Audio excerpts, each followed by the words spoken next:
കഴിഞ്ഞ ദിവസം 20th അവർ ചർച്ച ചെയ്ത ഒരു വാർത്തയായിരുന്നു.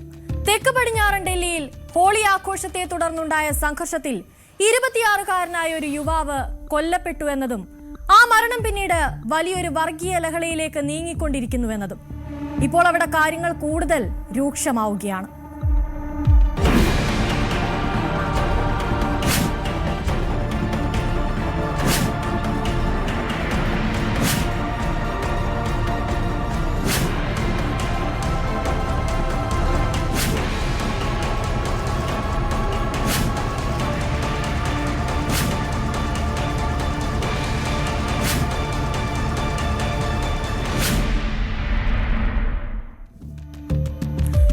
ആഘോഷത്തെ തുടർന്നുണ്ടായ സംഘർഷത്തിൽ നിരപരാധിയായ തരുൺ കുമാർ കൊല്ലപ്പെട്ടിട്ട് ഇന്ന് 2 ദിവസം പിന്നിടുകയാണ്.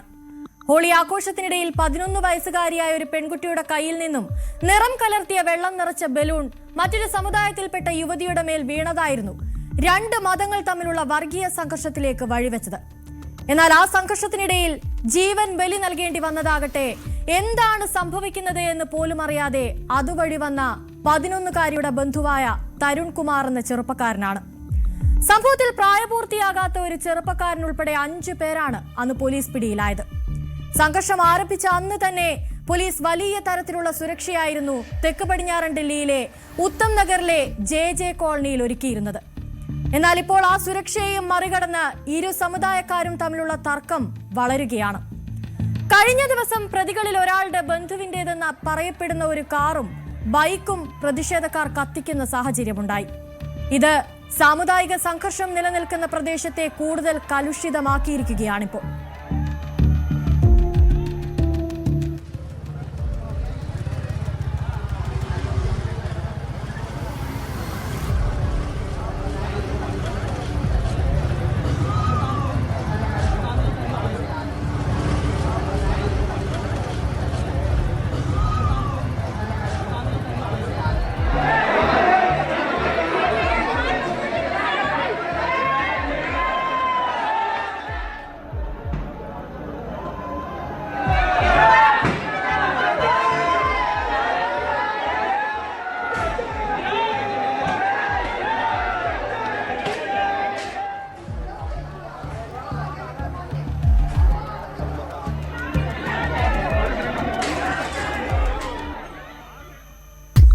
പ്രദേശത്ത് ഇപ്പോൾ മുൻപത്തേക്കാൾ കൂടുതൽ സുരക്ഷയാണ് പോലീസ് ഏർപ്പെടുത്തിയിരിക്കുന്നത്.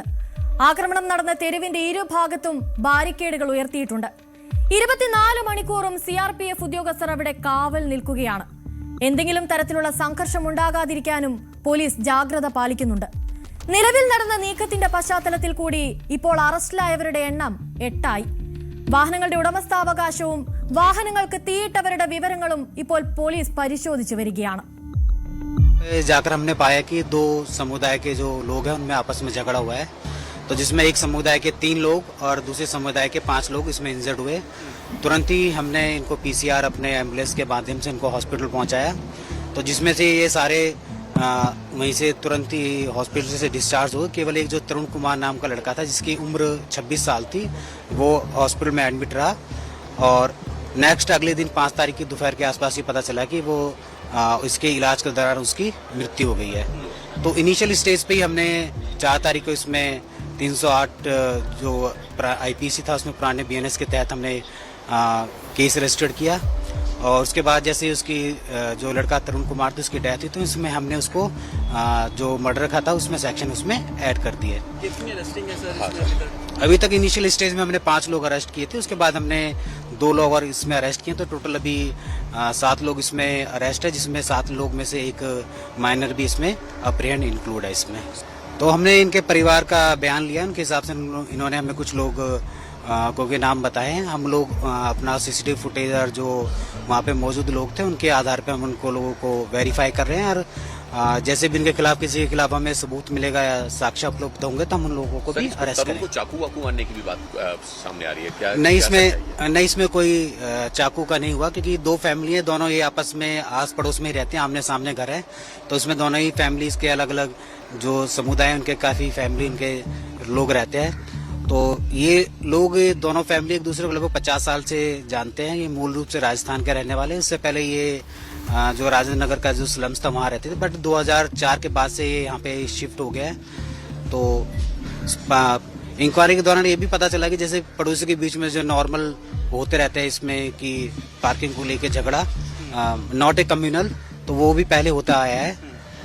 तो इसमें जो झगड़ा हुआ इनके जो बेसिकली बाय हैंड हुआ, और बाकी इसमें ये भी आया कि जो तरुण के चोट लगी तो जो लाठी थे उसके मारने से।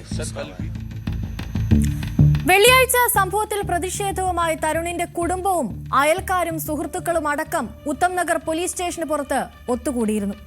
പ്രതികൾക്കെതിരെ കർശന നടപടി സ്വീകരിക്കണമെന്നാണ് തരുൺകുമാറിന്റെ കുടുംബത്തിന്റെ ആവശ്യം. അതേസമയം പ്രതികളുടെ കുടുംബങ്ങളെയും ബന്ധുക്കളെയും പ്രദേശത്ത് താമസിക്കാൻ അനുവദിക്കരുതെന്നാണ് പ്രദേശത്ത് തന്നെയുള്ള മറ്റു ചില ആളുകളുടെ ആവശ്യം. സമീപത്തെ പാതകളിലെ അവരുടെ സാന്നിധ്യം മറ്റുള്ളവരിൽ ഭയം വർദ്ധിപ്പിച്ചിട്ടുണ്ടെന്ന് അവർ അഭിപ്രായപ്പെടുന്നു. അതായത് ഇത്ര നിസ്സാര കാരണത്തിന് ഒരാളുടെ ജീവൻ പോലും എടുക്കാൻ മടിക്കാത്തവർ ഇനി മറ്റെന്തിനു വേണമെങ്കിലും മുതിർന്നേക്കാമെന്നാണ് അവർ ഭയക്കുന്നത്. എല്ലാ വർഷത്തെയും പോലെ ഹോളി ആഘോഷം നടക്കുന്നതിനിടയിലായിരുന്നു വളരെ അപ്രതീക്ഷിതമായി ഈ സംഭവങ്ങളെല്ലാം നടക്കുന്നത്. വൈകാതെ തന്നെ അതൊരു വലിയ തർക്കമായി മാറി. ഇരു കുടുംബാംഗങ്ങളും തമ്മിൽ വലിയ ഏറ്റുമുട്ടലിലേക്ക് വരെ കാര്യങ്ങളിലെത്തി.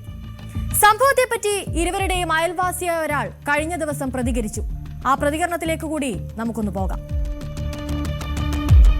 ये अकेला ही बहुत पे भारी है, लेकिन इसको कई लोगों ने मिलकर मारा है और उन्होंने पहले से ही ऐसा रच रखा था कि ये इतने बजे आएगा और ऐसा काम हमें करना है।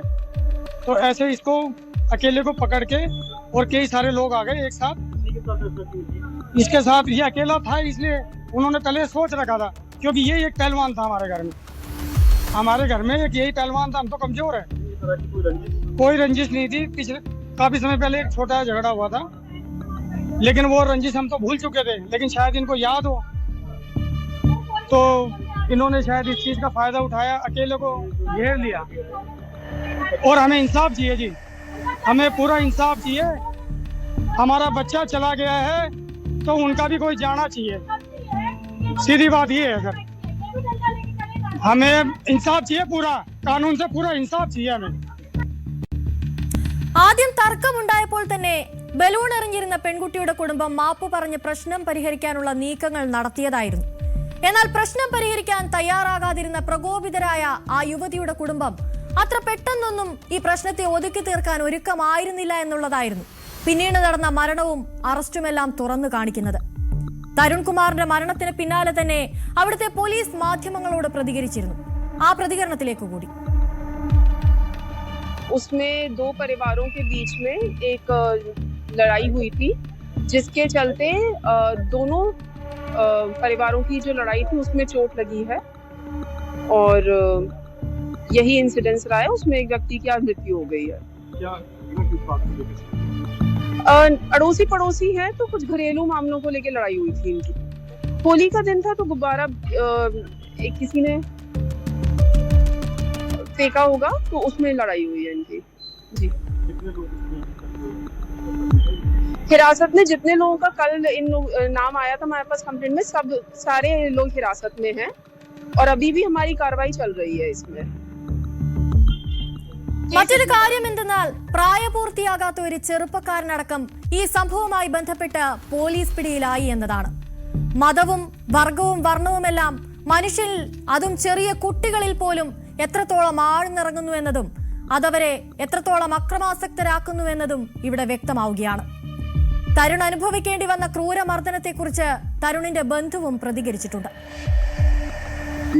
मैं वो ऊपर से हमारी एक बच्ची थी 11 साल की, उसने अपने ताऊ के ऊपर गुब्बारा फेंका ऊपर से, थर्ड फ्लोर से नीचे गिरते वो फट गया, 2-4 छींटे गिरे सायरा उर्फ के काली के ऊपर। काली गालियां देने लग गई। मैंने उसे ये कहा, काली कोई बात नहीं बेटा, हम इसी कॉलोनी के रहने वाले हैं। उसे समझाया, उसे समझाने लग गया। इतनी देर में कोई आया, मेरे हाथ में रोड मारी। मेरा भतीजा रमेश है, उसके सर में रोड मारी, उसके हाथ में रोड मारी, मेरा भतीजा ममराज के मारी। फिर भी हमने बर्दाश्त करके अपने अपने घरों में घुस गए। बात खत्म हो गई?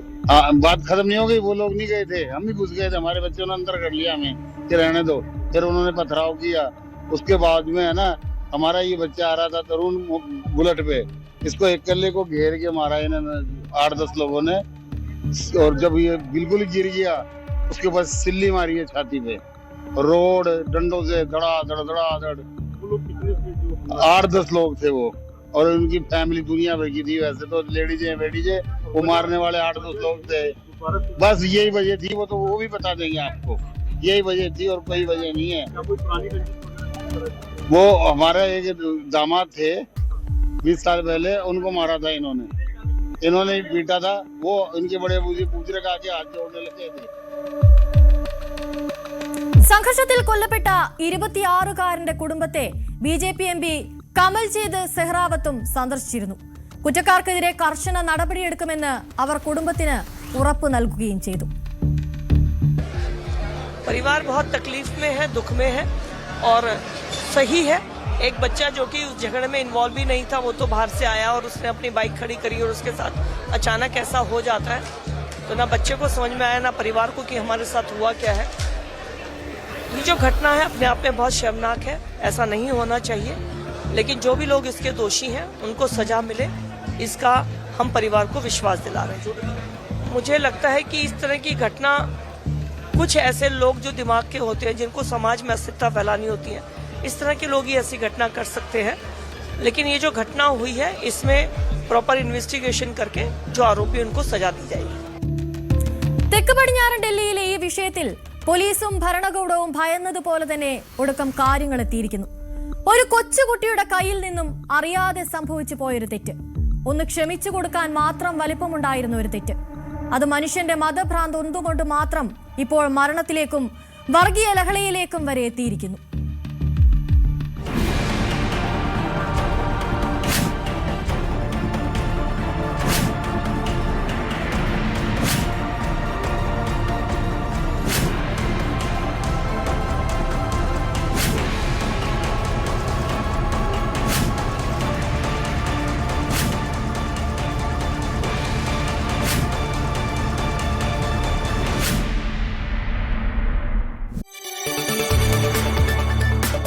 കൂടുതൽ വാർത്തകൾക്ക് news 18 Keralam YouTube channel subscribe ചെയ്യുക.